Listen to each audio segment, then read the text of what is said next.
So, ladies and gentlemen, Accolonn here, and of course, a welcome back to each and every one of you. It is the third episode of the Shill show. I think third, might be the fourth. I don't really keep track of these things, but I'm very happy to be back with all of you. It does appear as if there's still some internet problems. It's much better than what it was just a week ago, but it's still not completely fixed. But hopefully we can actually just get through the show without it just completely going, apeshit. So I really hope that that is possible. If it isn't, then I guess I'll just be back to figuring out what the fuck's going on with my internet service provider and why this is just not working. So I really hope that you guys are capable of seeing the stream. I see a lot of disconnects already. See a lot of things happening. I can't keep quiet about it. This is just incredibly annoying, right? It is annoying. I know it's annoying. I'm so sorry about this. Again, it doesn't seem... They promised me that they fixed it. And it's fixed for Twitch. We're not having any real problems on Twitch. At least we didn't last week.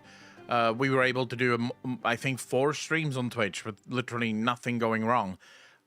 This appears to be its own issue right now. Don't know if it's going to be fixed, but, yeah, hopefully we can eventually figure it out. I'm still collecting data for my internet company so that, I can at least show them that things are going wrong. Let's just save this quickly. YouTube test at 7 p.m. All right, we'll save that one because clearly there is still some faults on the line. Can you guys hear me at least? That's the biggest question. Because if you can hear me, that's really the only thing that matters. The Shill show isn't really full of graphics and stuff. It's literally just me sitting here talking. So as long as you can hear me, that really is the only thing that matters. No buffering right now. All right. Well, it's gonna go through its ups and downs. There's literally nothing that I can do. That's just how the internet goes. But anyways, okay, fuck it. We've wasted enough time on my internet problems. As long as you can hear me, that is the only thing that matters. If the buffering is putting you off, just literally go do something. Put me on your second monitor and go play some video games and just listen. That's really the only thing that matters, right? All right, so we have to start talking. I think I speak for everyone when I say that being a World of Warcraft fan at the minute is one of the greatest feelings in the world. It really feels like Blizzard is just going from strength to strength. I think the last patch has really gone over well. The story has been phenomenal. It's done just the right amount of work to answer a lot of our questions, but then also set up a bunch of new questions. But I want to start off tonight's show talking about the cinematic, because I've had a couple of thoughts about the cinematic that I wanted to share. I'm talking specifically about the end of raid cinematic and what I think Blizzard, what Blizzard could probably have done a little bit better, but then more importantly, what players need to realize and also accept when it comes to cinematics. So first things first, let's talk from our perspective, right? The players. Now, in the past, Blizzard have always tried to blow us away with their cinematics. This is why we usually got these high CGI cinematics that when they launched, the whole player base would just go completely bonkers over them, filled with action, just absolutely, mind-bending, sort of almost movie-level cinematics. In Dragonflight, that's not really been the case. In Dragonflight, we've had a number of cinematics that really wasn't about combat at all. We would see multiple cinematics that were more about discussions. Think back to all of the cinematics with Abyssian and Emberthal. Think back to all of those cinematics where literally the whole cinematic is Emberthal and Abyssian chatting about stuff, having very serious conversations. So these are the in-game cinematics, and I do think that this is a new sort of approach from Blizzard. What I'm getting at is that think of the patches as chapters in a book. Right? You get chapters in a book that end in extreme anticlimaxes. And usually those anticlimaxes are used then to set up for some kind of big climax towards the future. But you can't just build one on top of the other. You can't have every single chapter end on a higher note than what the previous chapter ended on. And there's a psychological but also biological reason for this, and it has to do with dopamine and serotonin and the relationship between these two things. If you just try to build every chapter to be better than the previous one, eventually your audience sort of runs out of steam. Your mind gets to a place where it can no longer absorb all of the dopamine that's being released, and then it doesn't matter how good the cinematic is, you'll just not really care. Right? You've run out of steam. This is usually what we call burnout, or loosely it refers to burnout in some way, shape, or form. So I like the new approach, and I do think that the approach has some practical reasons for it. Let's be honest. Who here actually gives a crap about Sarkareth? The answer is very few of us. Sarkareth was barely a footnote in the actual story that we all cared about. The story we all cared about was Farak, and more specifically, we care very much about the Primal Incarnates. Sarkareth's story really is just Accolonn using Sarkareth to sort of, misdirect us while he's doing other things in the background.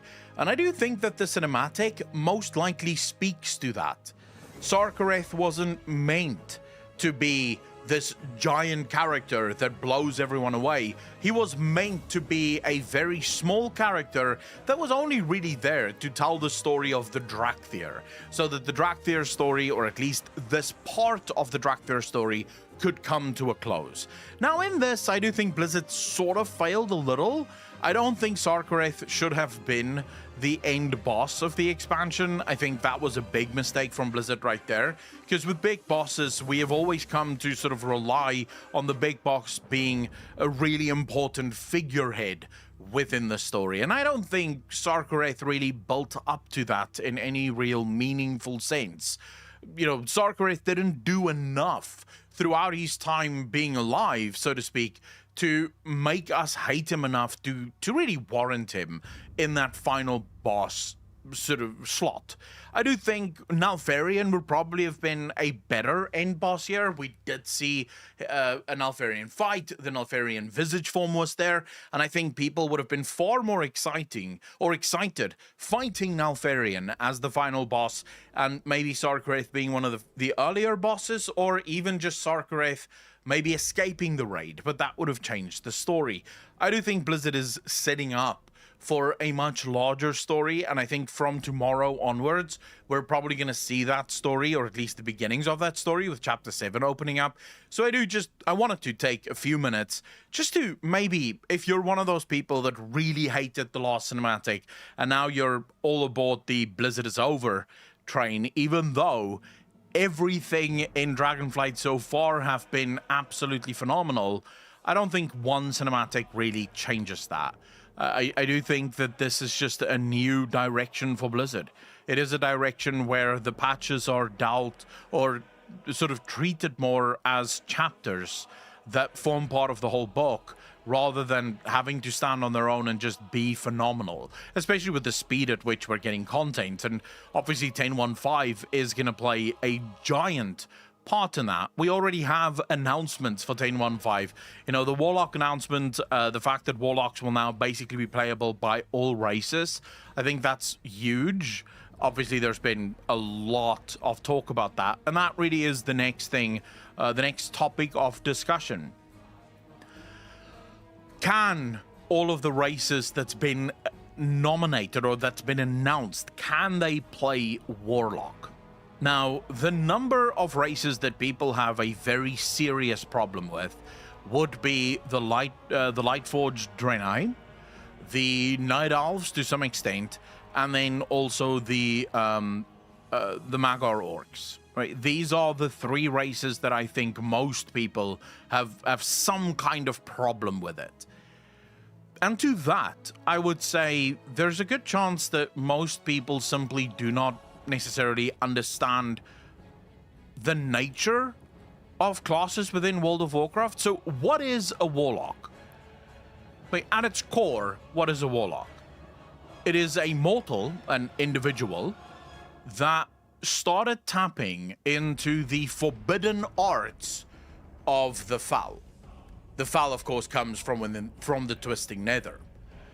And this really is open to anyone. There truly is zero exceptions to who can tap into the Foul.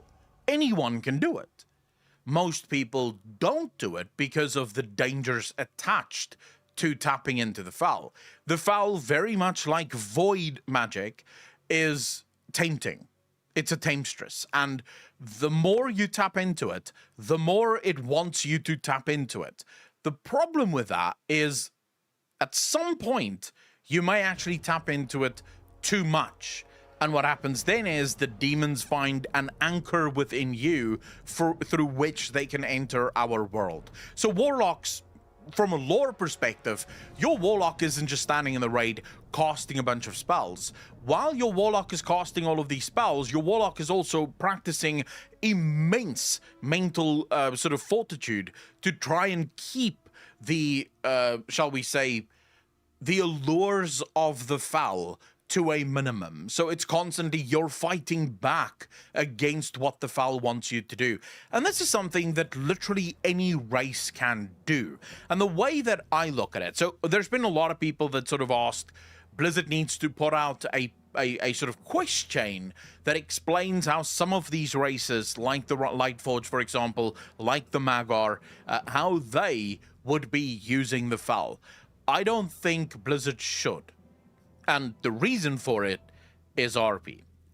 You see, as much as we all like quest lines and we really enjoy the story being told from Blizzard's perspective, sometimes it's better to just let players come up with their own justifications for why their character would have done something like this. So if you are someone that's going to play a Lightforged Draenei, maybe it's better that you come up with your own internal story for why you would have done that, rather than Blizzard coming up with a story that then has like literally one of two ways that it can go, and that it will go.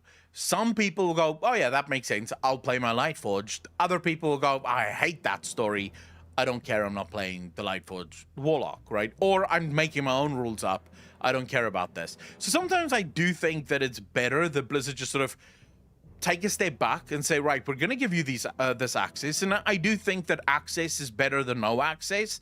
I personally believe that all classes should have those restrictions removed from them, except where it absolutely makes sense. There are two classes in the game where it absolutely makes sense. The first is the Evoker class and the Drakthir. The Drakthir was literally designed from the ground up to be evokers as to their lore. So it's not as if the Drakthir can really teach other races how to be evokers, and the reason for it is other races are not dragons. So the only way that Blizzard can, in effect, open up other races for the Drakthir is by giving the Drakthir different visage forms. So maybe Blizzard can go, your visage form can be a gnome, and then your Drakthir will just be a very small dragon, right? Blizzard could do that. But insofar as what a Drakthir and Evoker is, these two are absolutely fundamentally tied at the hip to their own storyline. The other one would be Demon Hunters. There's just no way that a Demon Hunter can be anything other than an elf. Even the inclusion of blood elves is a little bit of a twisting of the lore. The only reason it can be allowed is there is a world in which some blood elves may have joined Illidan and then, you know, became demon hunters. But insofar as the demon hunter storyline goes, Illidan is the only one that ever created demon hunters, and he only created them from his own people, his own followers. And I don't remember Illidan having orcs follow him. That didn't happen. I don't remember Taurens tagging along, right? So these are stories that I would say is it's linked to their specific race, and you can't really untie that. The only way you can change that is if somehow other people figure out how to become demon hunters without completely succumbing to the foul in the process. Because again, for demon hunters, it's a very dangerous process in order to become one. So for everything else, for all of the other classes, I would say unless there is a clear restriction within the lore, I would remove it, and then I would just allow people to play it. There is every reason, so the way that I view it, if you wanted my 5-head sort of speculation theory on how Lightforged, for example, or Magar, or just the normal Draenei, how they could become it, it would be a fighting fire with fire approach. That would be my canonical sort of headcanon, right? The Lightforged, clearly part of the army of the light. They want to defeat all of the demons as well as all of the void. But a faction within the Lightforged realized that true power lies within their enemy. If they can use the foul against the demons, why shouldn't they? And perhaps they had massive problems with their leaders going, "You will be outcast, how dare you fucking do that?" And they went, "You know what? The price that I will pay in order to keep my people safe is worth it for me." Very much the same way Illidan did it, right? Illidan joined Sargeras not because he wanted to join Sargeras, but because he wanted to save his own people, and he realized that the only way to fight the demon hordes is to use their own power against them. And this is something that you can do, everyone can do it, right? And again, it's something that everyone can do if they so choose. And I think that's why it's important for Blizzard to sort of leave that story up to the imagination of the player base. Let players decide how they want to imagine their class came into existence, rather than bringing an answer that some people are going to like and some people are going to dislike. Sometimes it's fine to leave things up to the imagination of the player base, but I see no reason from a canonical standpoint why all of the races can't be warlocks. I just do not. Even if you were to argue, well, you know, the Draenei fled from the demons, so clearly they hate the Eridar, they hate the foul, they would never do it. Can you tell me honestly that there isn't at least maybe some Draenei that might see the use in using the foul against the demons? Now, if Blizzard really wanted to go, I'd say, full RP with this, I would suggest that if you are a Draenei Warlock, maybe whenever you go back to the like the Draenei capital, or whenever you run past Draenei guards or Draenei NPCs, that they remark on your evil, right? That they maybe spit on you, or maybe they just sort of move away from you slowly because they don't want to be anywhere near you, because while you decided to join the foul or to use the foul, they do not necessarily agree. That's if Blizzard wanted to go full RP mode with it. I don't think they will, because that's a lot of coding for just a little bit of work. But overall, I challenge anyone to give me an actual canonical reason for why the foul is just off limits to one race or another. Personally, I just don't see it. So yeah, that's really all I can say about that. But I felt like I should, because if you go on Twitter, it is just a shit show with the amount of people that's just clearly very unhappy with where Blizzard is taking the Warlock thing. Anyways, moving on swiftly from there, I think we should dive into the true topic. Topics actually for tonight. And I'm gonna start probably the one that peeves me the most. Yes, I am getting very peeved at the minute. Let's talk about the Black Dragonflight and their aspect, shall we? How many of you want Abyssian to be the leader of the Black Dragonflight? How many of you want Rathian and how many of you want Sibelian? And then let's throw the one that peeves me into the ether. Just write it in chat. That's all I care about. How many of you want Emberthal to be the leader of the Black Dragonflight? Before you go, Emberthal, what do you mean? There are people that is actively wanting that. There are actively people that think Emberthal should be the aspect of the Black Dragonflight. I'll be very honest with you. If you are one of those people that believe Emberthal should be the aspect of the Black Dragonflight, then you must be trolling. I've never heard of a more ridiculous idea in my life. And for a number of reasons.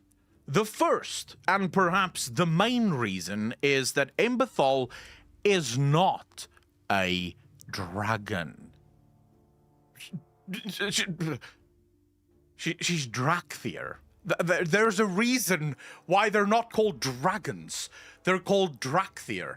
And why are they called Drakthir? Because they have dragon essence, but they are mortal, right? They're mortal and dragon mixed. It's the essence of dragons and the essence of some mortal race. We think elven, but we're not entirely sure. The timelines don't quite match up here, because basically when they would have been created, we're not sure that any actual mortal races would have existed, at least not the elves, at least not from what we know, but clearly they have some kind of mortal mix within them. There's been some experimentation there. But the fact that they at least have some dragon in them does not mean that they can become the aspect of a dragon flight. For good reason. What is one of the jobs that an aspect has to do? It rhymes with Aki. They have to fucky, right? One of the jobs of an aspect is to make more dragons. And their dragons form part of their line of succession. So that if something happens to them, their children can become the big boy next. That's the job. No matter how hard Emberthal tries, Emberthal will not give birth to a dragon. If Emberthal were to procreate, Emberthal would create more Drakthir. That wouldn't be helpful to the dragon aspects as a flight, or the black dragons as a flight. That would just be helpful to the Drakthir.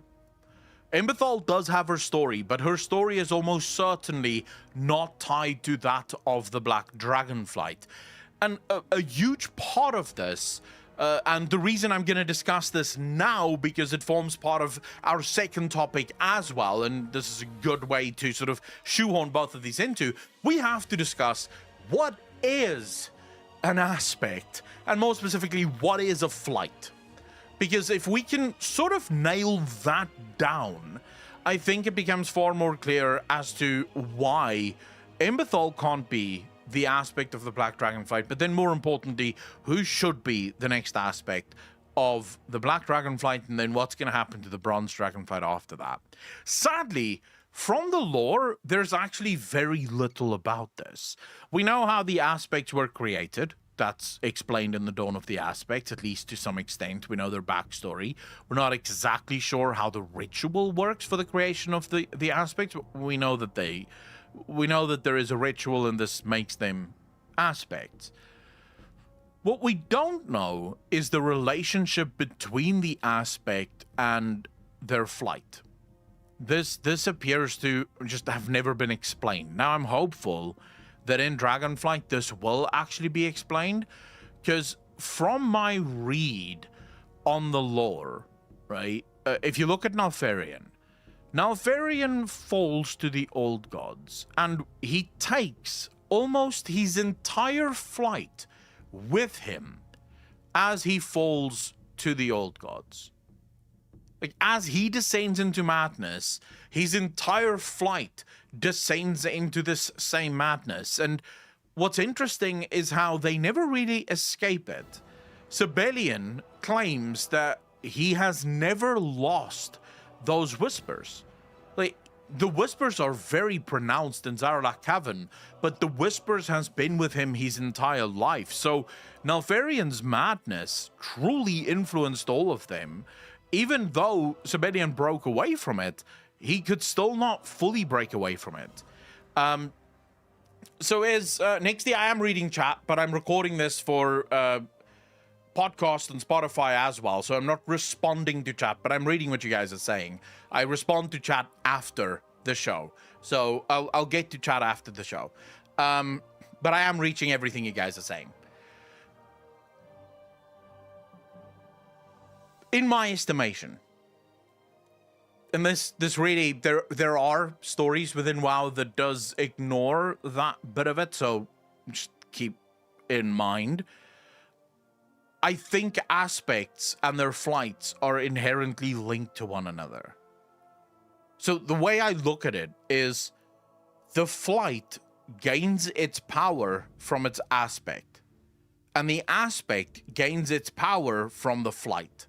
So it's sort of like it's a connected thing. It all connects to each other in some way, shape, or form. Which means that if you corrupt the aspect, the corruption automatically starts flowing through all of the dragons connected to the aspect. Now, the first thing people will say to me is, but Ysera got corrupted by the nightmare, and all of the green dragons didn't fall with it. No. But Ysera was corrupted for a very short period of time before she died. And the green dragons all felt Ysera's corruption instantly. When Ysera got corrupted, the green dragons felt that corruption almost instantly.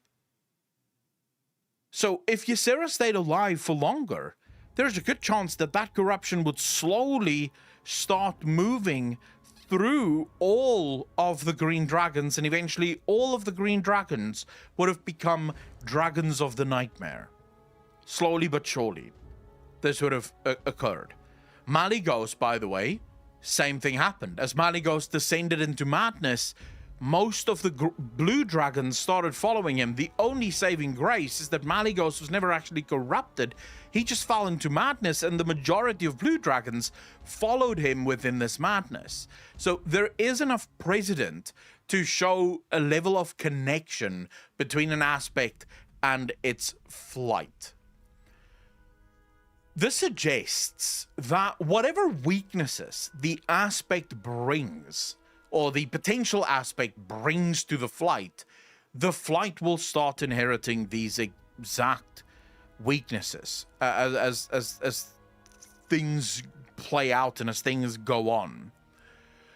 My thinking around this is, and that's just if I am correct. Like I said, there are sort of elements within the story that proves that that might not be the case, that proves that maybe an aspect can fall, but the flight doesn't fall alongside it. It is possible, but I at least there's enough evidence within the lore, and now specifically with Chromie, the evil Chromie coming out. And before people go, the name is stupid, that's obviously not the real name.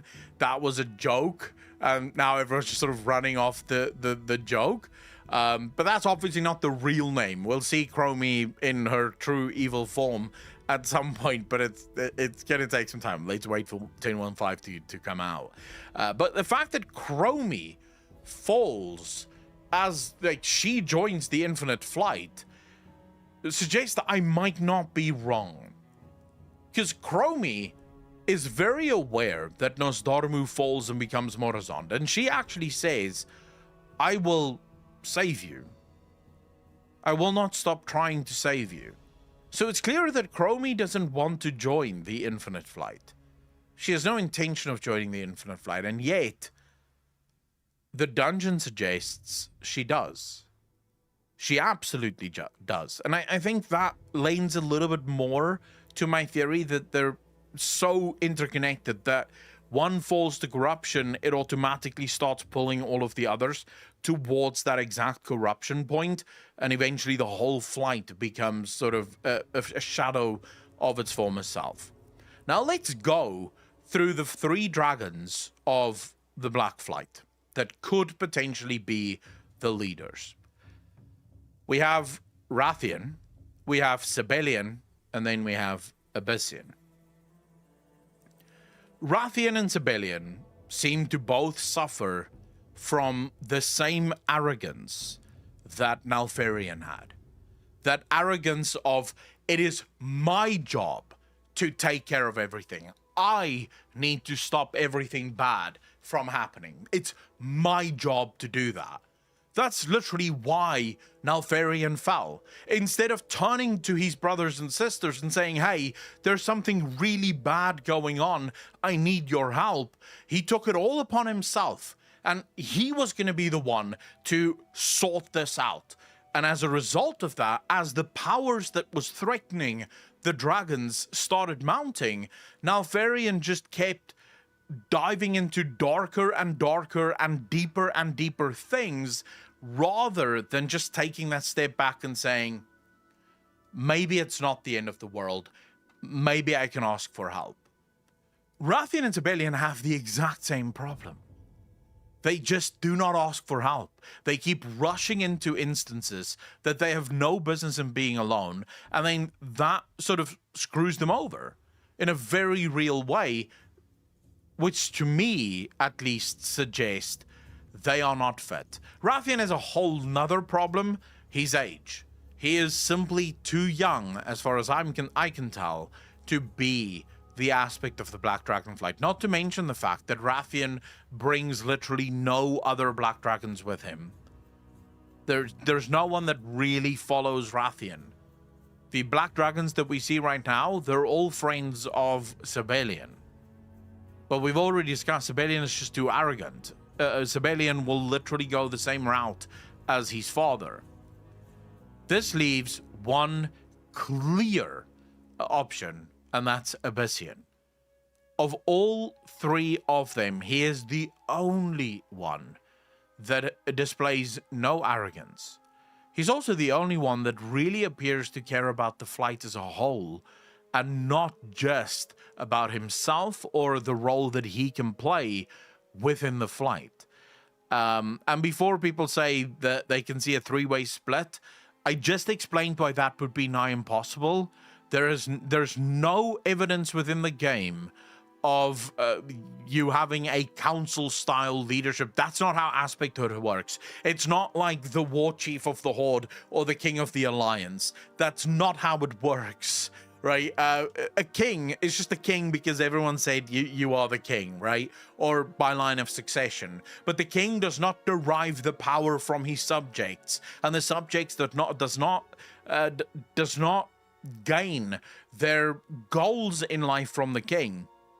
The subjects have to willingly give their loyalty and service to the king. Otherwise, the king is just fucked, and the king can literally just be usurped. That's not how it works with aspects. An aspect is literally the culmination of the power of the flight. You remove that and you don't have an aspect. There's no evidence within the game, and within the lore at least, that you can split the power of an aspect between 3. It just doesn't exist. You can have, advisors to the aspect. That's possible. So you could have a world in which, Rathian becomes the aspect, and then Abyssian and Sibelian become advisors, but they would still not be the aspects, right? It would still be just one aspect, because that one aspect is the culmination of all of their flight's power. That one aspect is also the protector of the royal line of the aspects. So if you look at the Red Dragons, for example, not all Red Dragons that are alive today are the direct descendants of Alexstrasza. It's not all Alexstrasza's children. They are all Red Dragons, and they all answer to Alexstrasza. She is their aspect. But not all of them are of her line. There are some that's of her line. And those would be the ones that become the aspect should something happen to Alexstrasza, because Alexstrasza is literally the protector of that royal line. So you need that. You can't have a council because now you have too many that wants to become part of that royal line. It simply would not work. The problem with Adamantia, I see a lot of people mentioning Adamantia in chat as well. The problem with Adamantia is we literally do not know where Adamantia slots in to the Black Dragon hierarchy. Is Adamantia just another Black Dragon sired by another Black Dragon other than Nalfarian? Or is Adamantia actually one of the children of Nalfarian? If she is one of the children of Nalfarian, maybe she does have some kind of claim to the Black Throne, but there's no evidence right now, at least, that Adamantia is a child of Nalfarian. So this sort of makes it a bit of a guessing game insofar as that goes. And then there, of course, is, I would say, the best evidence that Abyssian will probably become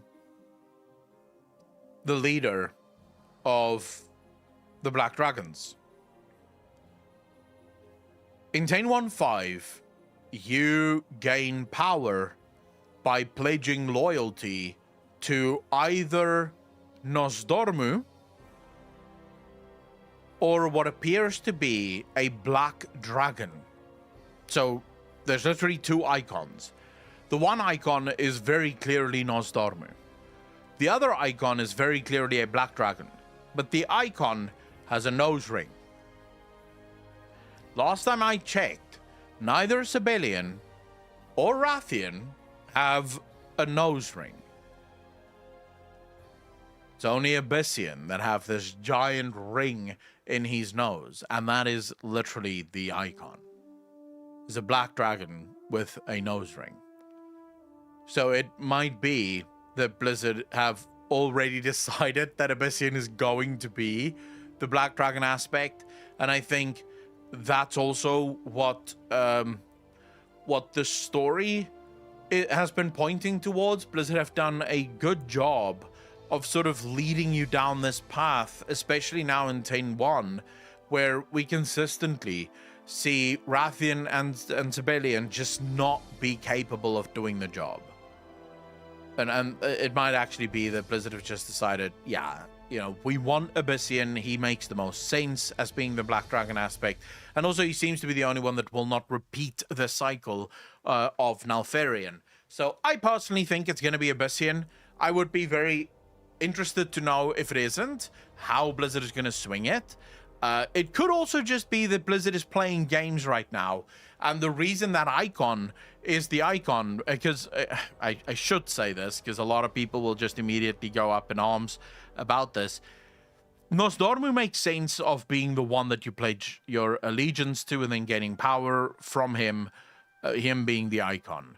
It might also be that since we know Abyssian plays a very big part in the next patch, because Abyssian and Emberthal is searching for the essence of the Black to reinvigorate the Drakthir so that the Drakthir can get their new power or their new spec, right? That's the whole point.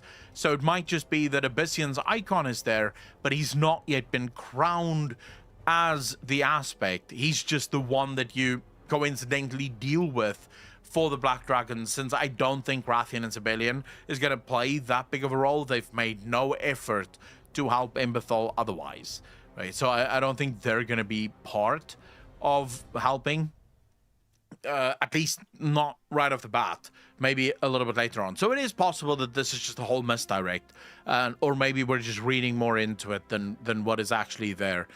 But then finally, let's talk about the Bronze Flight.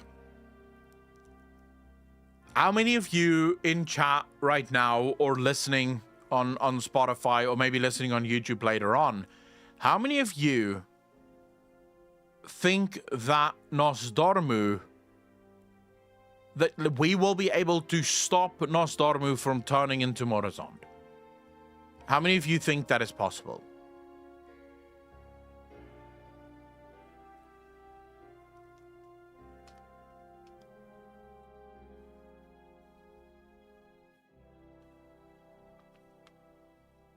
All right. It's good to see that there are a lot of people in chat that at least pay attention to the lore. On Twitter, sadly, the same cannot be said. There are many people on Twitter that appear to think that this inevitability can be turned around. Like, we can save Nosdormu, we can stop him from turning into Morozond. Here is the big problem with that. The prophecy says that Nosdormu tries to circumvent his own death. And it is that circumvention that leads to him becoming Morozond. So this suggests that any interference from us in this natural cycle will inevitably lead to him becoming Morozond. There's just nothing that can be done here. This led me then to a rather interesting, let's call it a realization. Remember back in Legion, was it Legion or BFA? I think it was Legion, where Illyria speaks about seeing a Naru.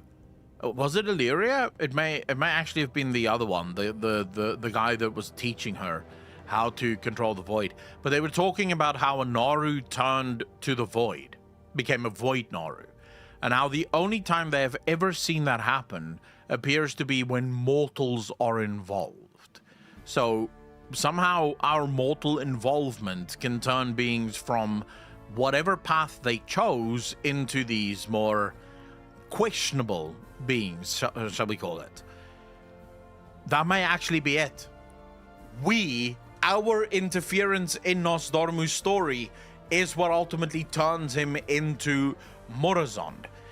Now, what is Morozond, and how exactly does this operate? I feel like that's a huge question that not many of us understand.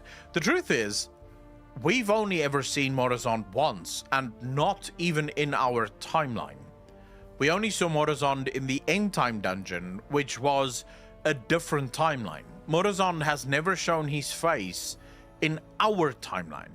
The only other time was another dungeon. Was it a classic dungeon? No.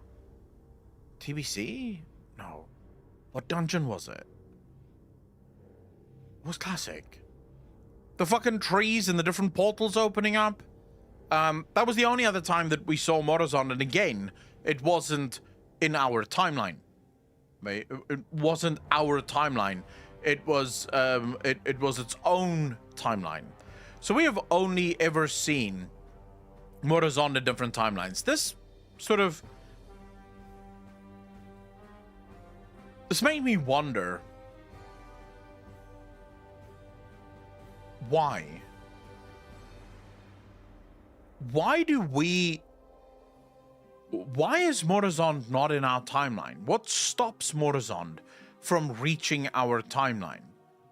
And the only thing I can think of here is some kind of paradox where he cannot show up in our timeline as long as Nosdormu lives.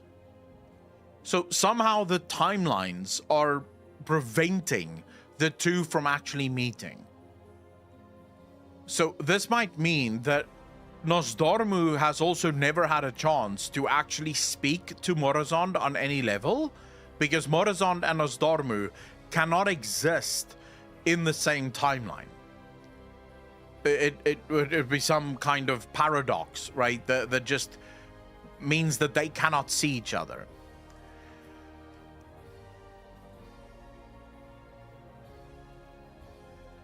The question is why? And then how can we use that to determine how Nosdormu eventually turns? Because it doesn't say that Nosdormu dies, just FYI. Nosdormu doesn't die. It says that at the moment of his death, Nosdormu will refuse to die. He will refuse to accept his death. And that is the thing that turns him into Morozond. Actually, I don't even think that it says it turns him into Morozond. I think it says that Morozond is born. Which now creates a whole new question. If Morozond is born, does that mean Nosdormu ceases to exist? Is it possible that Nosdormu remains in place? The only thing that happens is that Nosdormu now opens the gateway for Morozond to enter our timeline, and now Morozond can also be here. So something like a split personality, GL Prime, pretty much, right? So the personality splits, and now you end up with Nosdormu on the one hand and Morozond on the other. And fundamentally, Morozond and Nosdormu have only one disagreement. There is legitimately just one thing that Morozond and Nosdormu disagree with, or disagree on. Nosdormu, created by Amanthul, or blessed by Amanthul rather, believes in the one timeline. This is from Amanthul himself. By the way, there's no evidence in the lore that the one timeline is actually the one timeline. The lore does not support that in any way, shape, or form. This is purely from Amanthul, this sacred timeline, the one timeline that may never be fucked with in any way, shape, or form. Nosdormu adheres to this. Morozond does not, which is why he is the father of the infinite flight. Because the infinite flight believes in the infinite timelines. They believe, much like the Void does, that each one of these timelines is by itself a true representation of reality, which is why they are infinite. Or at least this is why they call themselves infinite. So that's really the only thing that Morozond and Nosdormu disagrees on. Morozond, also, in terms of his goals, are not that different from Nosdormu. Morozond wants to stop the end time from happening, or more specifically, he wants to stop the hour of twilight from happening. Not the end time, but the hour of twilight is what he's trying to sort of circumvent. He wants to stop the old god future from taking place. And he believes that the only way to do that is to destroy all of the timelines, insofar as destroying all of the truths of the old gods. Now, this goes back to a theory that I sort of came up with a year ago, where the old god truths, the 1,000 truths that the old gods believe in, is actually nothing other than the timelines. So the old gods do not look at the timelines the same as the Titans do, where they have this one sacred timeline and all of the other timelines are relatively unimportant. The old gods don't view it that way. They view every single timeline as incredibly important, regardless of which timeline it is. Because effectively, as far as the old gods are concerned, it doesn't matter how many of the timelines they win or lose on, as long as they win on some of them, because that ultimately means the Void Lords enter, and the Void Lords can then stop the whole thing from happening, basically stop all of the other timelines. So that's why they believe in 1,000 truths, because they can see all of these different timelines. Morozond believes that all of the other timelines need to be destroyed so that only one timeline exists. And in this timeline, the old gods can then be stopped and put to rest. Obviously, Nosdormu doesn't believe this. The timelines must be preserved. They must be sort of kept safe. That very thing that they're trying to preserve might be the actual thing that the old gods will use in order to destroy them.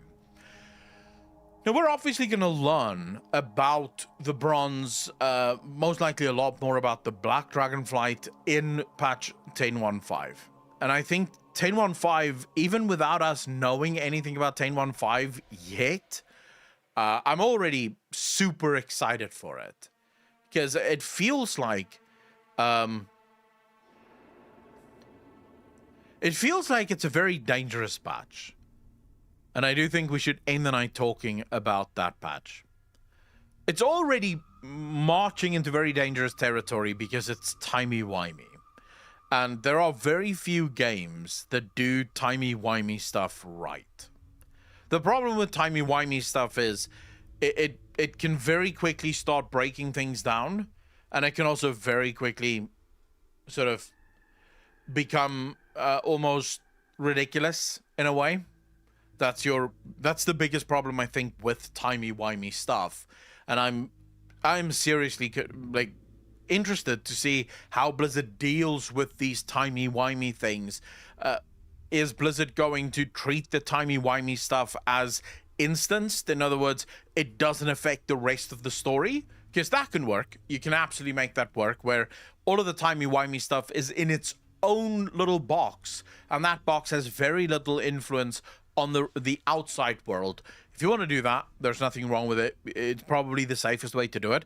The second that timey-wimey stuff starts filtering into the real world, that's going to be interesting to see how that plays out, because it is dangerous, and you do risk sort of alienating a lot of players with more sort of weird timey-wimey stuff, if you will. Obviously, there are stories that do play with time quite heavily, and it can be done. It's just very difficult, especially if this is not the basic premise of your story, where the timey-wimey stuff isn't literally at the core of your story. But moreover, I'm just excited to see where the story goes. I think Blizzard have, at least in my opinion, they've shown a unique interest in really putting the story first, in so far as Dragonflight is concerned.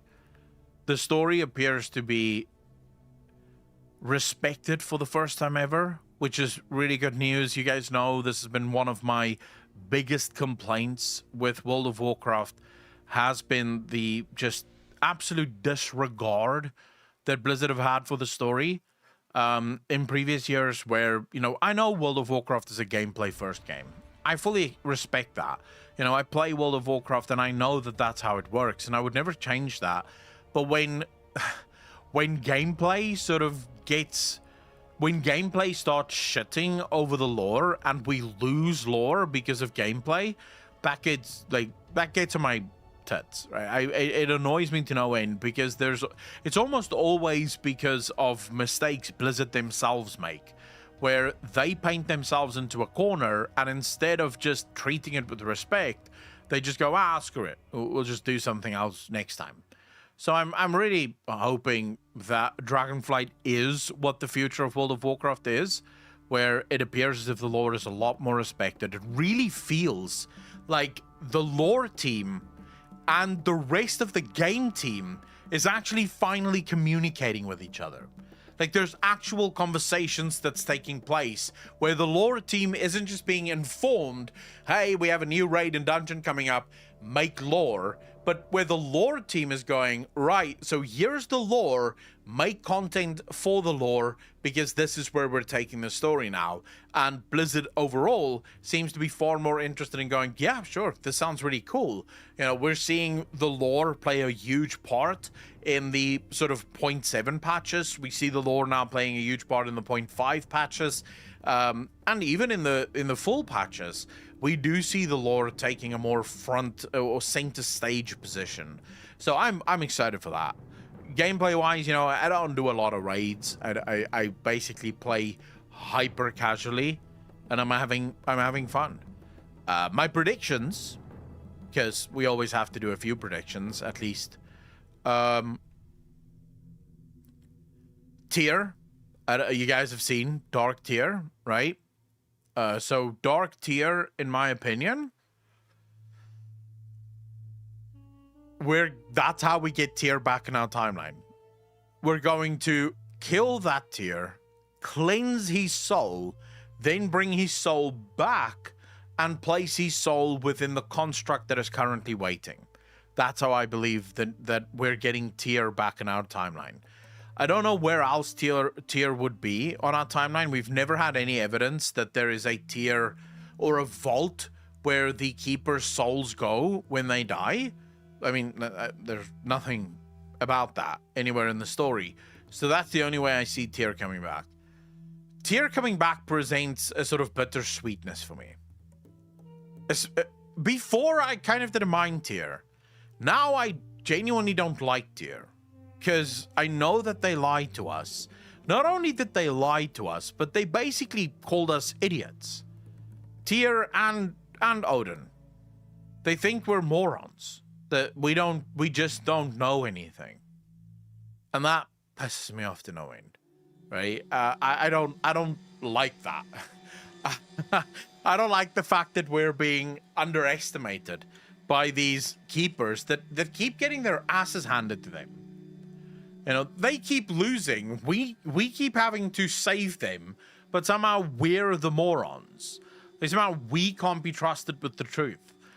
So I think that's how Tyr comes back. I also think that we're going to see the Old God or the Void references really being ramped up. If this expansion isn't playing out to a massive Void moment, I don't know. I don't know how anyone, like, how are you not paying attention to the story?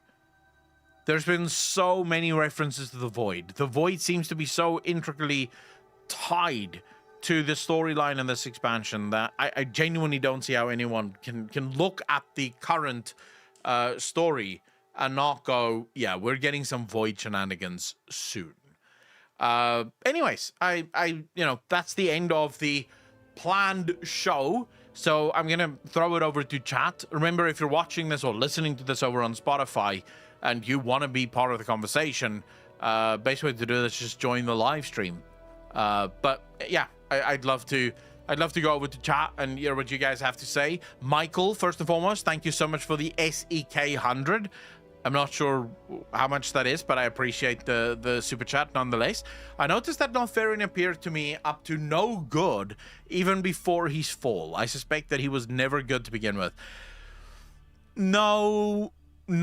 Okay, Michael, that's wrong. Okay, so Neltharion was the Earth Warder. There's good evidence to suggest that Neltharion was hearing the whispers basically even before he became an aspect. There's quite a few times where this is kind of made clear within the story, with some caveats, of course. But no, there was a time where Neltharion was actually truly the Earth Warder, and where he truly was noble. He was considered one of the wisest of all of the dragons. I think the problem for Neltharion was just always his arrogance. He could just never get over his own charge and the let's call it the pressures that he placed upon himself, in order to show that he was worthy. And that was ultimately the thing that led to his own downfall. He is another good example of a tragic hero, right? Or a tragic character, rather. Not necessarily hero, but a very tragic character. Blizzard used to be amazing at writing them. You go Neltharion, Arthas. These are all clear signs of very tragic characters where their downfall was very much determined by their own personalities. Like, they led to their own downfall. And you can clearly see how that downfall is going to take place. But I don't think that he was never good. I think there was a time where he was a very good guy, and it just didn't really, he couldn't hold up, and he couldn't keep up with it, so to speak. Patilin, by the way, 12 months, part of the DJ Nation. Appreciate you.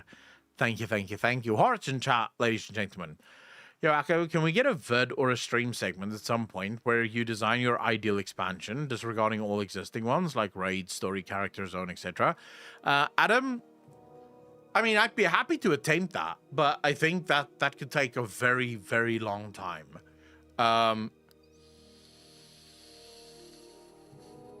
The problem is there's so much that you have to keep in mind when you're designing your own expansion that I obviously wouldn't be keeping in mind, because I would basically be designing it for myself. And that would probably lead to a lot of anger from a lot of players. Yeah, I could probably give it a go. I'm not saying I would be good at it. I never pretended to be good at game design. I think I'm very good at story, and I'm very good at following the story, but that does not mean that I'm necessarily good at designing an expansion, right? Because I can't handle how crappy YouTube chat is. Not yet, Nexty. Not yet. This is my YouTube hangout session, right? Mondays is for YouTube. It's for the beautiful people here on YouTube that hate Twitch, because apparently that is the thing. I didn't think that that's true, but apparently it is true.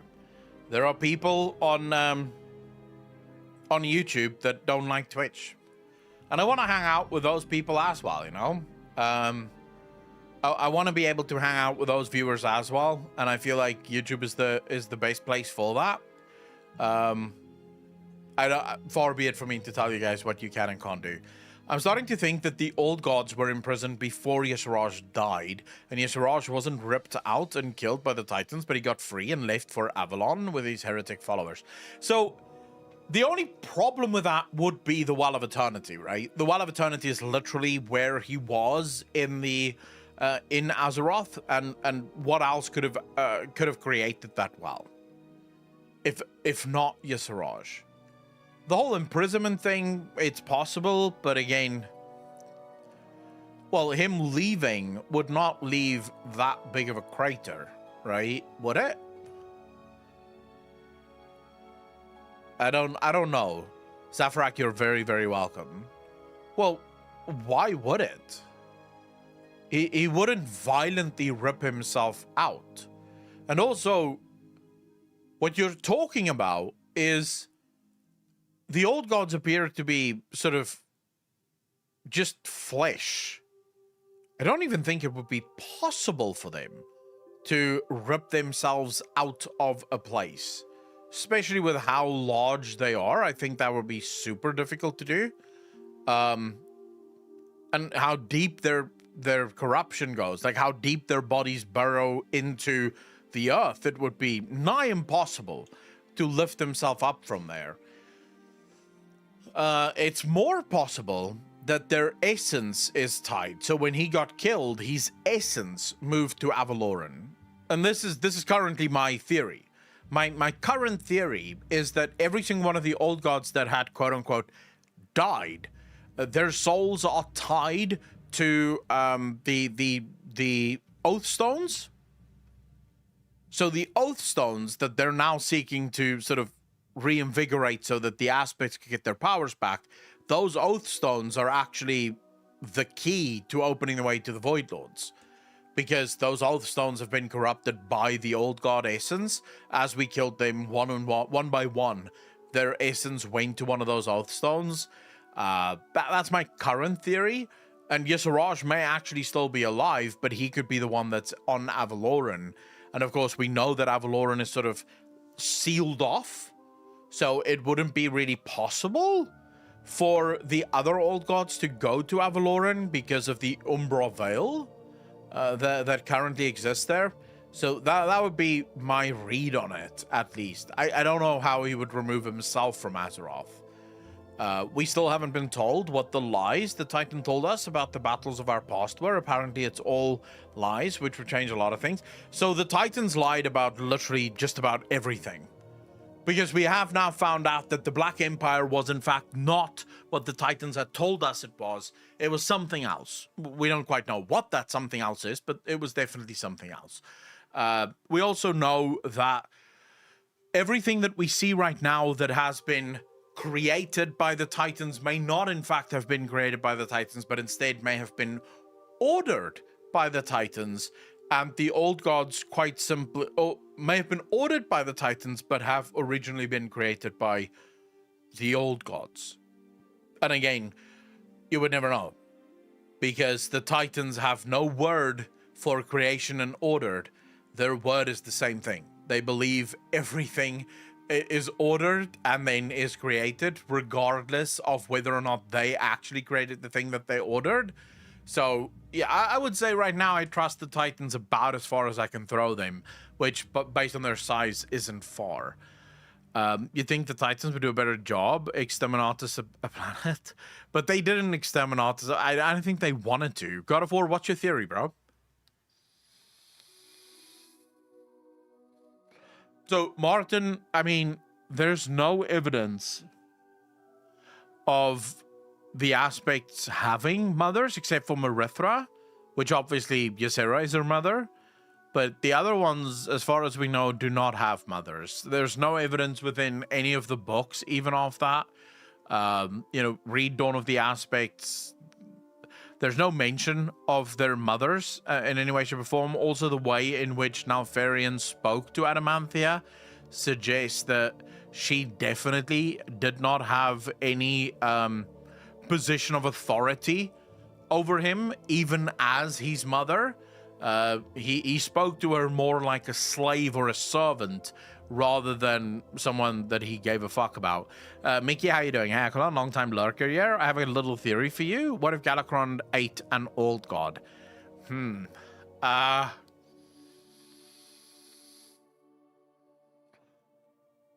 mean... So... Wait. Would probably be the question, right? Because he wasn't that large from day one, right?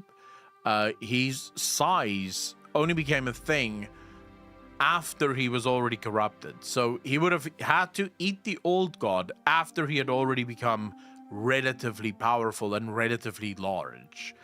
At this point, at least according to what the Titans timeline tell us, Yesuraj would already have been dead.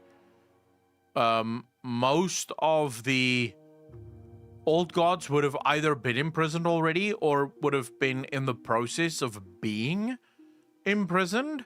Now, could it be that he ate the remains of Yesuraj? Possible.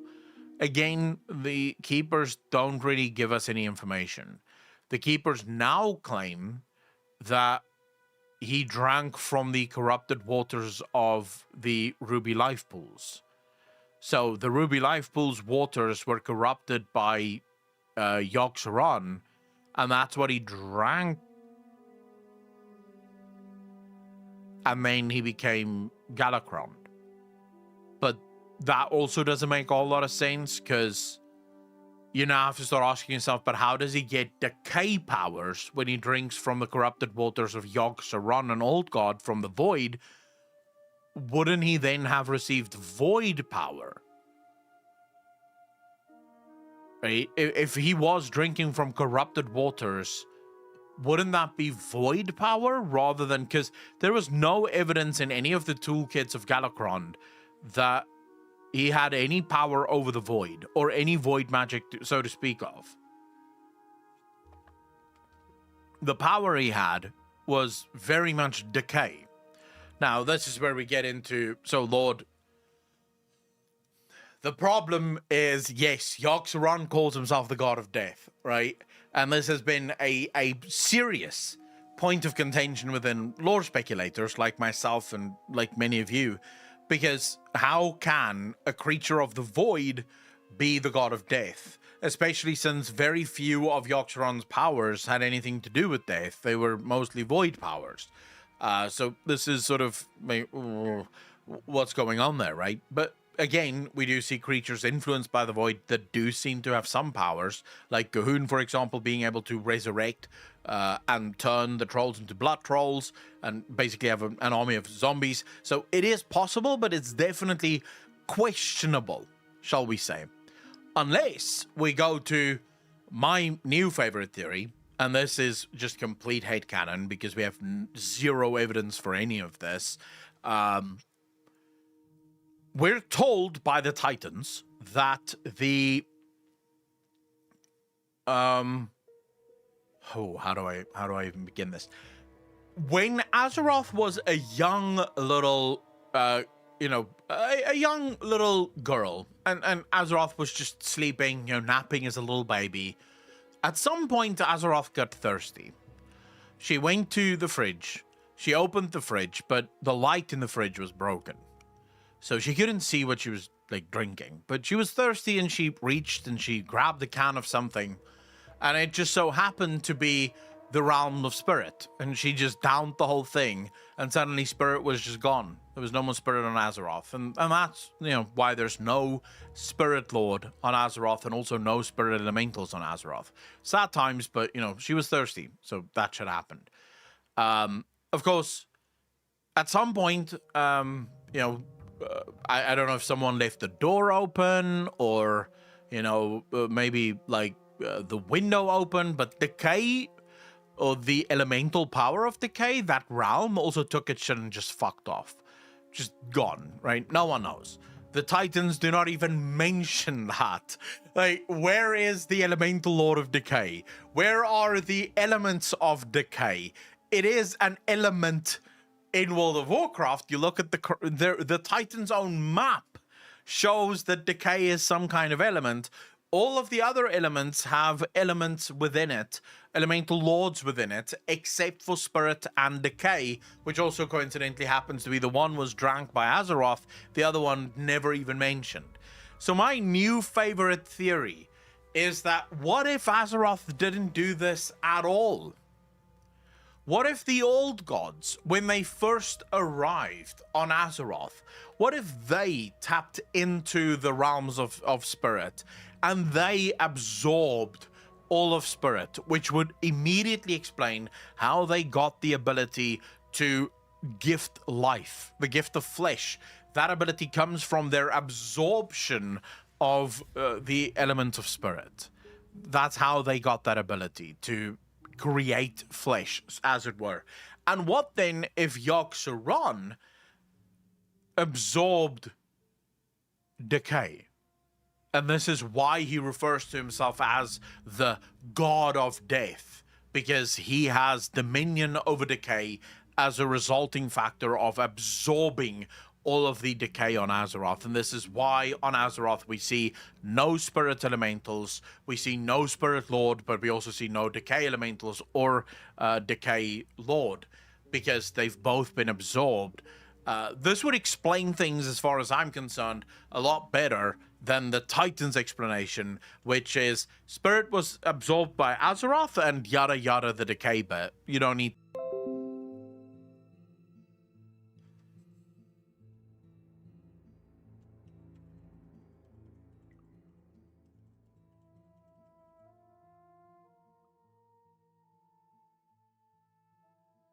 Can you guys see? Are we back?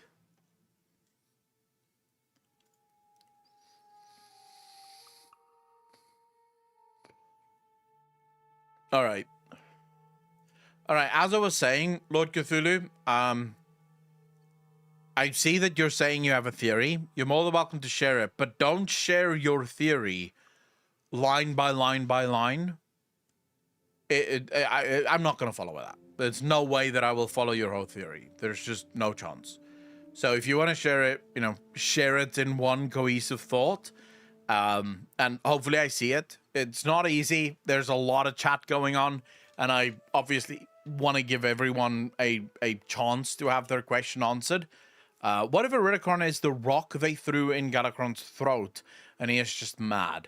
Well, we already saw a part of the rock that was thrown into his throat, and it definitely didn't seem like Iridacron. So I would say there's a good chance that that didn't happen. It would be comical, but it would probably not be practical. And yes, he may actually have been very angry when that actually happened. Also, why are you guys not liking the stream? Do you not like the stream? No, if you can, just hit the like button. It really does help out a ton. Did the elements not work with or for the old gods? Can decay not be in Avaloran hiding? Well, it depends. I don't know. This is this whole fucking... all we have is the word of the Titans that claim that the old gods corrupted the elements to some extent. I don't know. I'm gonna be honest with you. I genuinely don't know. I don't like that idea. It feels like they're lying. Right? It feels like they're lying.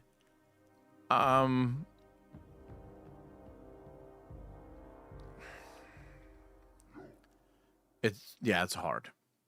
To be fair, it is hard. I don't know, because especially Ragnaros was completely neutral when we went back in time to the Black Empire. Ragnaros was neutral, suggesting that he wasn't tricked into fighting. He just didn't give a shit. Right?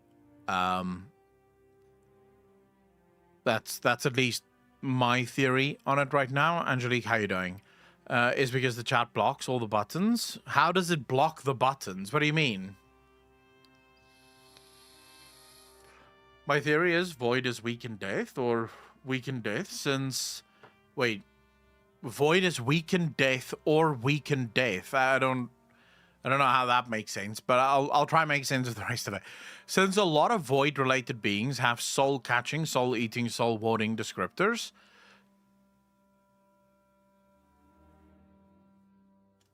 The Void wants souls. We know they want souls. So it could also just be a corruptive measure, right? Michael, by the way, 19 months, part of the DJ Nation. Appreciate you.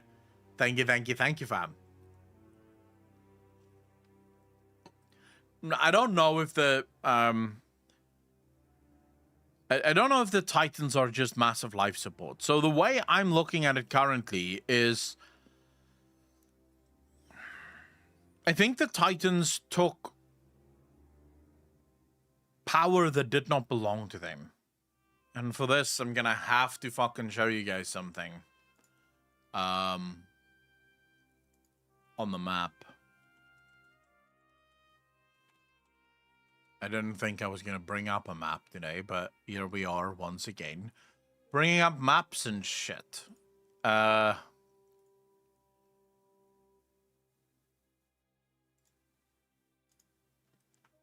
Like we always fucking do, right? Like we always do. Alright, so YouTube screen share over here, right? So if you look at this, if you look at the whole, like look at the whole thing just in general, right? This is their map. This is what the Titans claim how the universe functions. Okay, and you have light, life, disorder, death, shadow, and order. This is their version of it. But then when you scroll in a little and you look closely, there appears to be a closed system within this entire thing. Right? Which the Emerald Dream reality, which is quite clearly Azeroth, that giant maelstrom there, that is Azeroth. And then the Shadowlands, and it is closed. But notice something, if you will. If death is all the way over here, and the Shadowlands is all the way over here, that makes no sense. Why would the Shadowlands not be in the realms of death? Also note, if you read the Chronicles where this comes from, the Titans are incredibly tight-lipped about what the Shadowlands actually is. They don't say shit. They say no one knows what is actually in the Shadowlands or what happens to souls when they go to the Shadowlands. We just know that when people die, they go to the Shadowlands. That's it. That's all they ever say. But then you go to the Shadowlands and you see Oribos, and it looks like a Titan building. Does it not? Does Oribos not look like a building built by the Titans? Am I just being fucking wrong about that?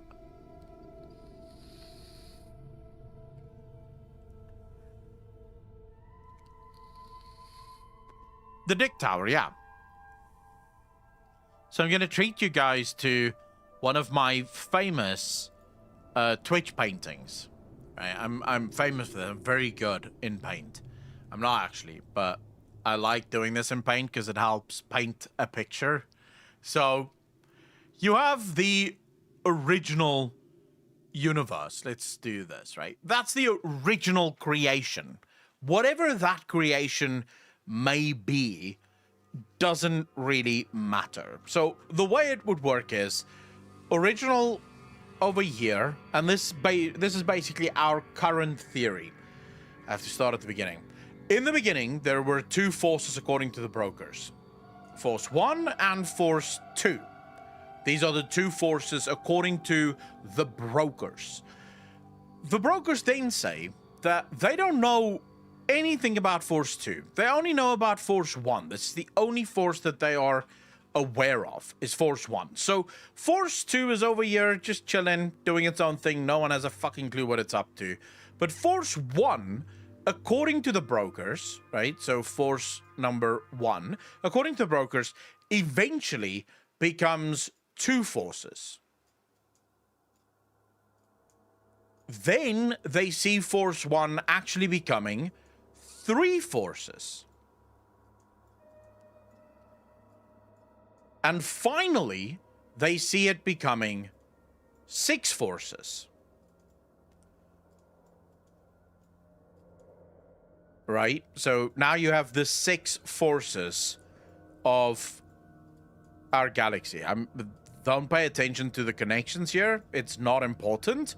What is important is that we now have 6 forces. This is according to the brokers themselves. But the brokers then remark on a weird 7th force. They don't quite understand where the 7th force comes from, but there's a weird 7th force that shows up in the writings. Now remember, the brokers are trying to decipher the language of the first ones, which they have no idea what the first ones are actually saying. They just see mention of some kind of 7th force that they don't understand. The problem with the 7th force is it appears to be a little like this.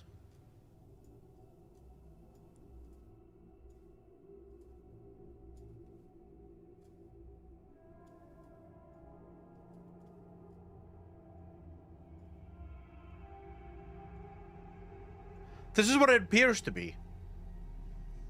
Or maybe it appears to be a little like this. They can't understand the language of the first ones. But it seems like the 7th force may be a fractal of the 6, or perhaps what the 6 was made of.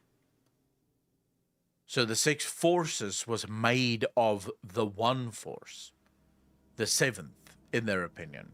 So this is how the brokers imagined the early origins of our universe to look like. And they believe that this is what the first ones came to do. The first ones created all of these forces. But now let's go back to our friend over here, force number 2. That no one knows about, right? And no one knows what it is. It's simply called by the brokers themselves the force on the outside. So whatever is going on in here, this force appears to be left on the outside. It has no influence on the inside. But what if the universe looked very different? So imagine if all of this was a lie. Imagine if in the beginning you had 1 force. This 1 force became reality. And it was beautiful. Reality had spawned within itself the elements. I believe there's 6 of them, right? Am I correct in saying there's 6? There's air, fire, earth, wind, decay, and spirit. There's 6. It had these 6 forces, and these 6 elemental forces were all that was required for life to exist. It was perfect because it created all life as reality wanted it. And force number 2 became jealous. Force number 2, let's give it a name, shall we? Shall we name force number 2? We shall call it the first ones. They became jealous of what the first force had created. And instead, they decided to circumvent the true creation. As reality created more and more things, so force number 1 actively became what it was meant to be.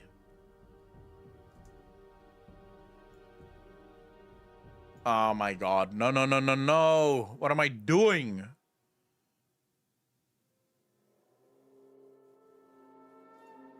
Where the fuck is the point now?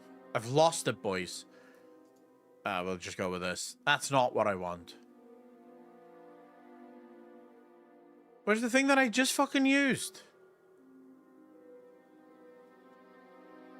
Never mind.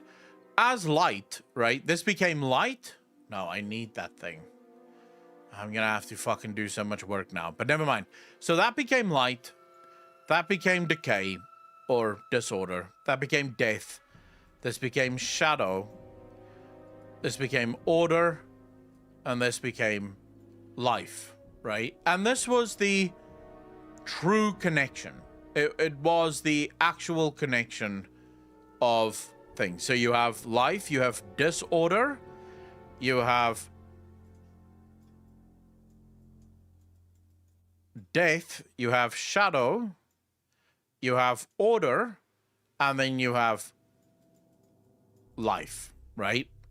And this is natural. All of this is still absolutely natural as reality wanted to create it in the first place. But the first ones are jealous. They don't like this. They don't like the fact that these beings or these things exist, and that these things exist in absolute chaos, but also in harmony with one another. And so they decide to infiltrate. The force on the outside moves in. And what does it do? What does the first ones do? What is their first order of business?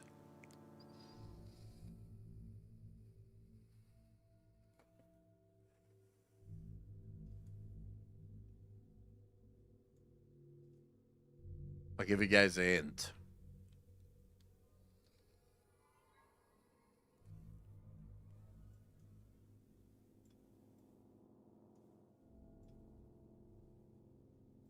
What is this? What am I drawing? Circle with a Z in it. What does that Z represent?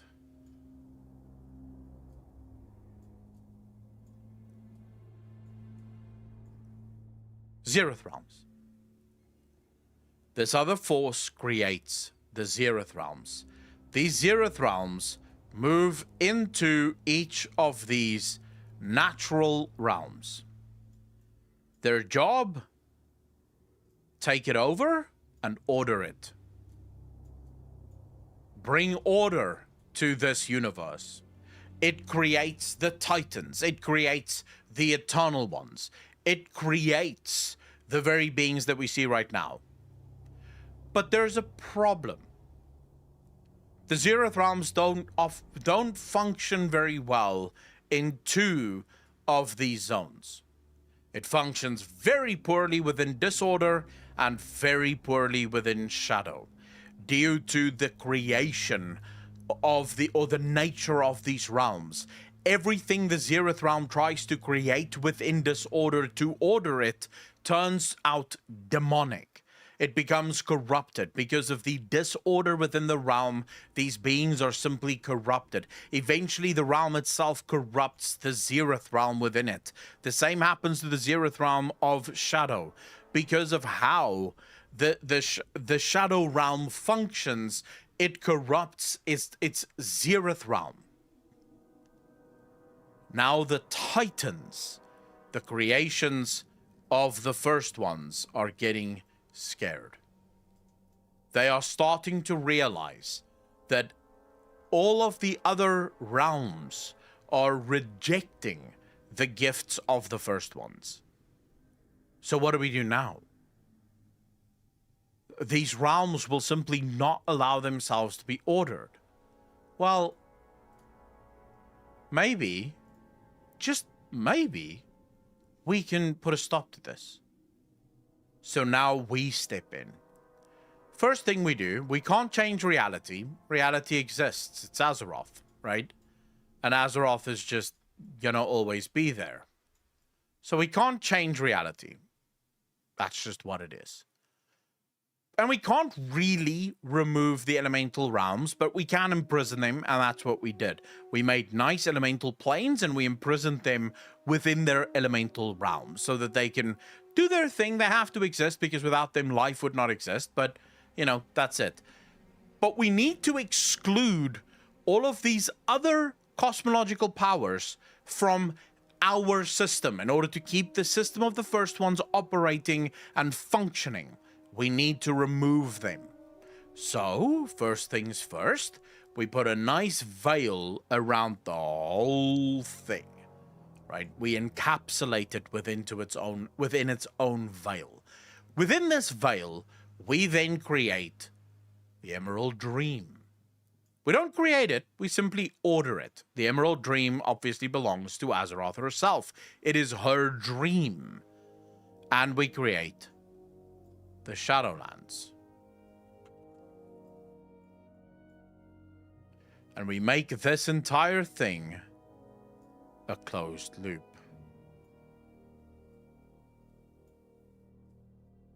Life enters from the Emerald Dream into reality. It then exits into the Shadowlands. The anima flows back into reality so that it ultimately flows back into the Emerald Dream. And this is the closed loop. All of the other cosmological forces are still there, but they can no longer interfere with our closed loop system. We are preserving what the first ones had built. The Shadowlands effectively functions as this. You have Azeroth in the middle. Here you have the Realm of Death. Sitting right here, right? This is death. This is death. Normally, souls would flow from Azeroth upon their deaths into the Realms of Death to start their afterlives. This is how it should be. But we don't like this. So instead, we build a giant tower. We'll call it the Penis Tower. This is our Penis Tower. We built this, so now, whenever the souls die, they enter into the Penis Tower, and from here we can direct them to our own realms within the Great Beyond, right? The souls are now stopped. They can no longer flow into the realms of death. Death has been chained up, and we now control the system. That is, in my opinion, what happened to reality.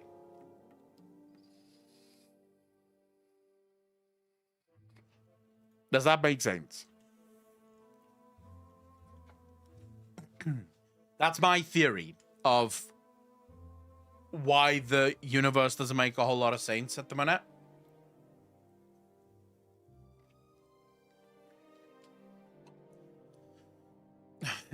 Are you decoil now, though? Yeah, but I'm on YouTube. I don't think YouTube wants me to draw penises. Like, I think YouTube might actually ban me if I started drawing penises.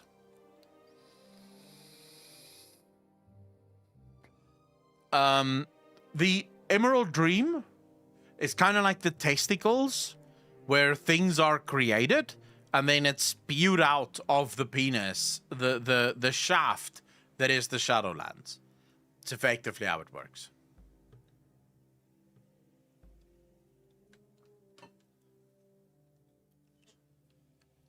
You know, everything you see in WoW's lore doesn't come from WoW itself originally. It comes from bits and pieces, borrowed concepts. That's how I look at WoW lore, from different concepts. The problem with that,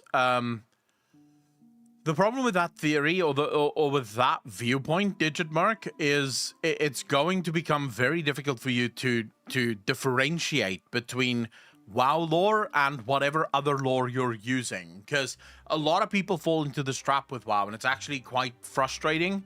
Because a lot of people will look at the origins of something and therefore go, well, since the origins do not speak of that, then clearly that's bullshit.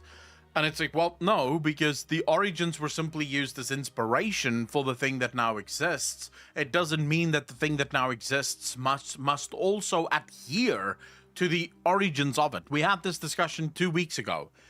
You know, you look at the people on Twitter that sort of go out of their way to blame Blizzard for racism when Blizzard shows trolls as being incapable of speaking Elvish, for example, right? And they say this is racist from Blizzard. And it's like, well, no, actually, no, it isn't. Because even though Haitian people may have been used as the inspiration for the troll race, the troll race, once they've been created, aren't indicative of Haitian people. Right? They don't serve as the Haitian people of World of Warcraft. They are trolls within World of Warcraft, and they have their own universe, their own story. Everything is their own. It was made their own. For as many things that they have in common with the Haitian cultures, they also have a lot of things in common, like not in common with the Haitian cultures, right? And the whole point is to view it as it is a nice homage to real life cultures and the things that they may have believed in, but it is still a game, right? And the writers have every ability to change the story in whichever way they feel like, whichever way they want.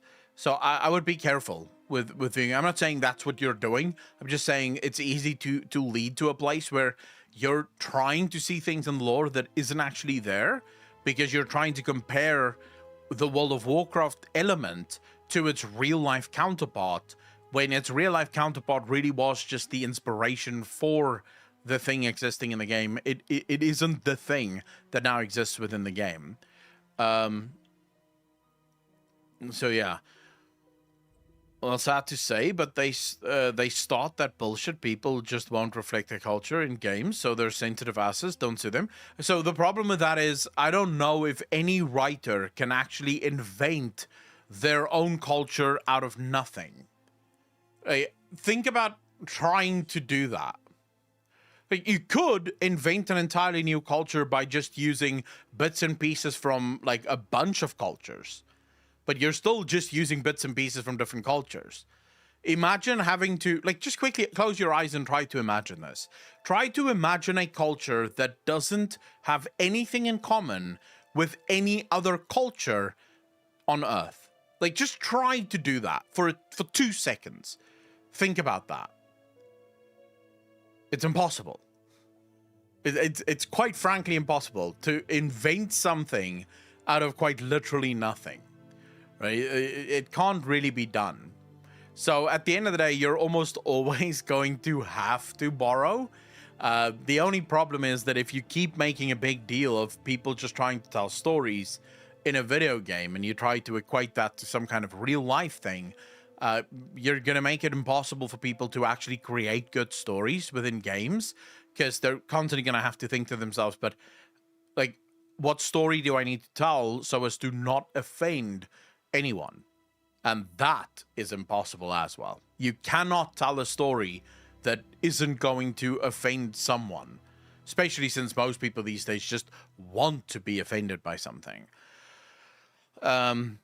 Michael Peterson, all of the cultures in Star Trek have elements of some culture on Earth. There's at least elements of it. You can look at some of the episodes, you see cultures, and specifically as someone that lives in Africa, I can see cultures that very much come from African cultures. Like, this culture will do one thing, and I'll be like, oh, that comes from this African culture that I know. You have to borrow from somewhere, and usually people borrow from what they know. You can't really borrow from what you don't know. It would be nigh impossible to do. So you borrow from what you know, and then you try to differentiate it as much as possible so that it isn't just a copy of the thing. But at the end of the day, you're still going to end up borrowing at least from something. I mean, our cultures are so diverse. There's so many different cultures out there that I think all of the cultures have used up all of the original ideas of how they can function in the first place. So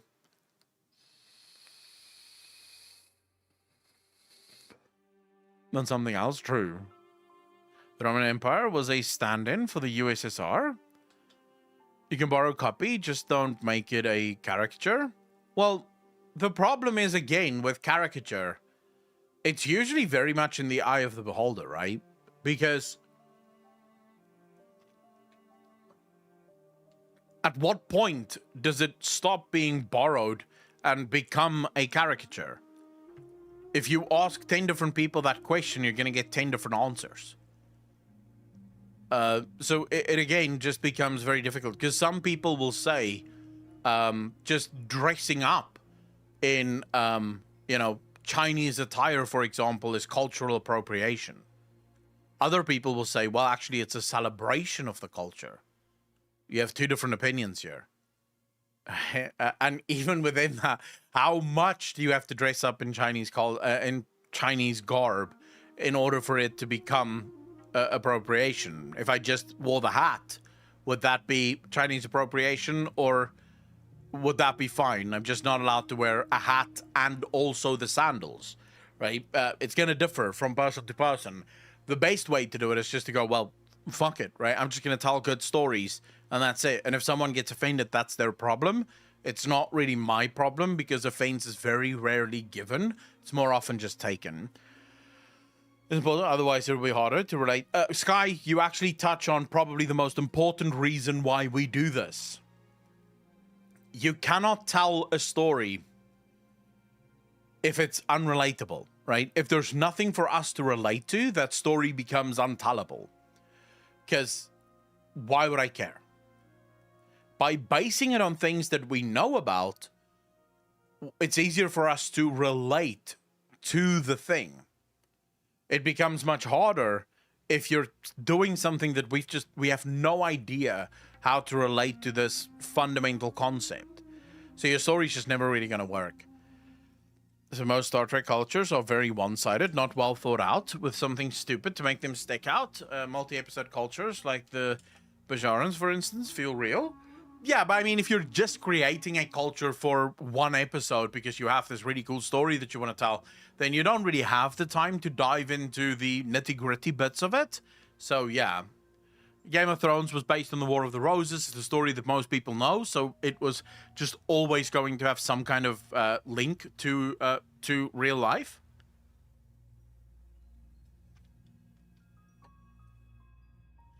So yeah, I don't know. It's sort of like whatever. People need to chill out, I think. Hector, I'll take care of yourself, bro. Yeah, see you for the Q&A tomorrow. I think people just need to chill out and just enjoy the story a little bit more.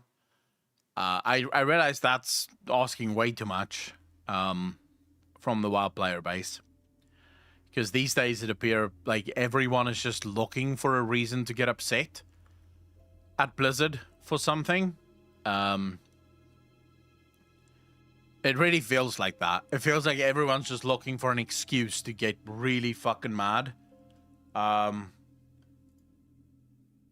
Where did you post your theory, God of War?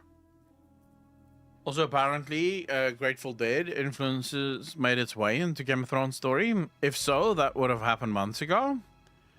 What would have happened months ago?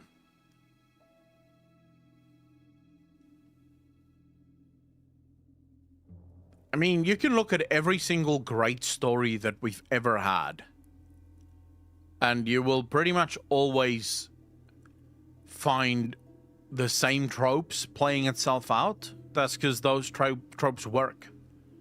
And you can't really change those. God of War, if you posted it 30 minutes ago, there is literally zero chance that I saw it. And also where. It's not so much when, it's where. If you posted it anywhere other than in YouTube chat, I definitely didn't see it. I don't have anything open other than YouTube chat. Every second episode at least, but I have to. Why would I not draw a dick? Bro, dick is life. Like, you have to draw a dick at least once. Once a month, right? I have to draw at least one dick. The map doesn't change that. It's still a map. It is a map. It just looks like a dick, but it is a map.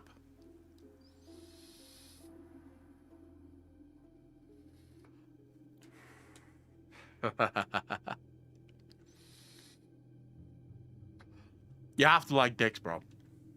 That's just how it goes. Like, if you are in this stream, it's because you think dicks are cool, And drawing them is absolutely super fun.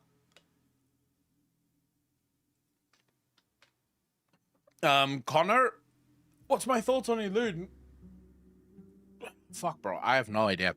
Where Elune fits in really doesn't make sense to me at the minute in the lore. Because they say she's the sister of the Winter Queen. There seems to be very little evidence of that outside of them saying it. How did she end up outside of the Shadowlands? Why is she so interconnected to Azeroth? Very little of this makes sense. So right now, I would say Elune's position is kind of paradoxical, I think. What if Tyr, when he disappeared, went to Accolonn, is still there? Yeah, but Tyr...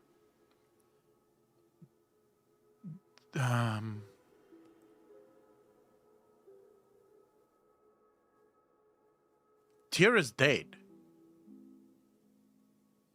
As far as I know, he's dead. He didn't disappear. He died, no? That's why we now remade his body.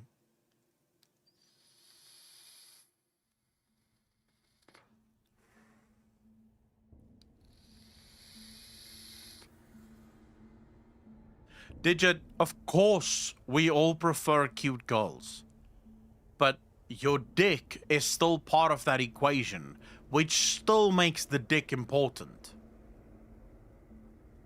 Unless you're a girl that's into other girls, if you're a guy that's into girls and you didn't have a dick, what do you do now?